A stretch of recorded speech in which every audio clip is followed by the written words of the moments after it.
Assalamualaikum warahmatullahi wabarakatuh. Saya Fajri Parikazid dengan NIM E91219074 akan mempresentasikan tentang Syekh Muhammad Naqib At-Talas. Yang pertama adalah biografinya. Biografi Syekh Muhammad Naqib At-Talas adalah dia merupakan seorang filosof dengan nama lengkap Muhammad Naqib Ibnu Ali Ibnu Abdullah Ibnu Mushid At-Talas.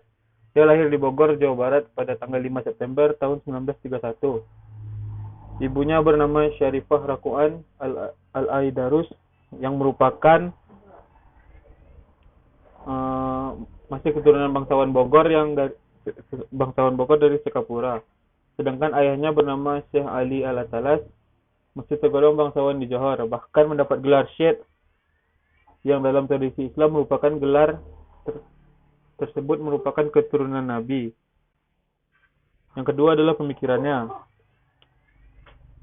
Pemikiran Syekh Muhammad Naqib At-Talas berangkat dari keprihatinannya terhadap penyempitan makna istilah-istilah Islamiyah yang disebabkan oleh westernisasi dan mitologisasi, termasukkan hal-hal yang magis dan sekularisasi.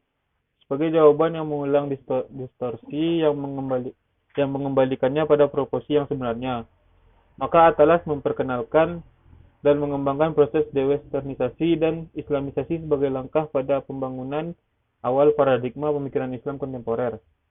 Kemudian yang dimaksud dengan dewesternisasi adalah pembersihan Islam dari westernisasi. Jika westernisasi dipahami sebagai pembaratan atau mengadaptasi, meniru serta mengambil alih gaya hidup barat, maka dewesternisasi dipahami sebagai upaya pelepasan sesuatu dari proses pembaratan, atau dengan kata lain memurnikan sesuatu dari pengaruh barat. Dalam pandangan At-Talas, dewesternisasi adalah proses mengenal, memisahkan, dan mengasingkan unsur-unsur sekuler, seperti substansi, ruh, watak, kepribadian, kebudayaan, serta peradaban barat. Dari tubuh pengetahuan yang akan mengubah bentuk-bentuk, nilai-nilai, dan tafsiran konseptual ini, pengetahuan seperti yang disajikan sekarang. At-Talas sering dikaitkan dengan gagasan tentang islamisasi ilmu, termasuk salah seorang yang pertama mengangkat masalah ini. Masalah ilmu amat diyakini sebagai sumber segala sesuatu dan sumber masalah yang ada di dunia.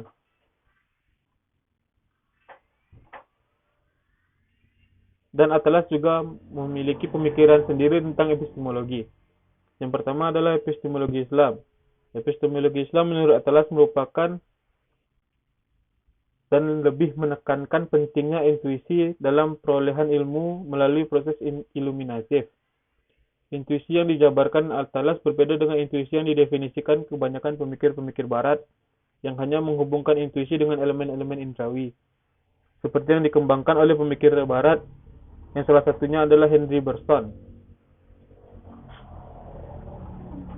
Intuisi dalam konsep At-Talas bukan hanya pengenalan langsung dan cepat subjek ilmu kepada dunia eksternal, kebenaran rasio, dan nilai-nilai universal. Namun, intuisi merupakan pengenalan langsung dan cepat terhadap kebenaran agama, yaitu realitas dan eksistensi Tuhan. Pengenalan tersebut diperoleh melalui intuisi tingkat tinggi yang disebut intuisi akan eksistensi. Intuisi ini menurut At-Talas adalah pekerjaan dari kolbu atau dari hati. Yang kedua adalah epistemologi modern. Epistemologi modern adalah landasan filosofis dan metode-metode yang lahir oleh ilmu modern. Maka semua objek kajian menjadi sorotan utama hanya yang berkisar sesuatu yang dapat dicerahkan oleh panca indera dan alat bantu belaka. Padahal masih banyak realitas lain sebenarnya memerlukan penelitian dan pendalaman untuk mengungkapnya. Upaya pengungkapan realitas-realitas yang tidak mampu diatasi dengan panca indera maupun alat-alat bantu yang tercanggih merupakan landasan filosofis lain. Yang ketiga adalah karya-karya At-Talas. Yang pertama adalah Raini and Wujuyah of the 70 Suriti Aceh. Dia membuatnya di Kuala Lumpur. Yang kedua, The Mystic of Hamzah Fansuri. juga di Kuala Lumpur. Yang ketiga, The Correct Death of Terenggau Inspiration. Yang keempat, Islam dalam Sejarah dan Kebudayaan Melayu. Yang kelima, Comment on the Extermination and Araniri Hujjat Al-Ashidik.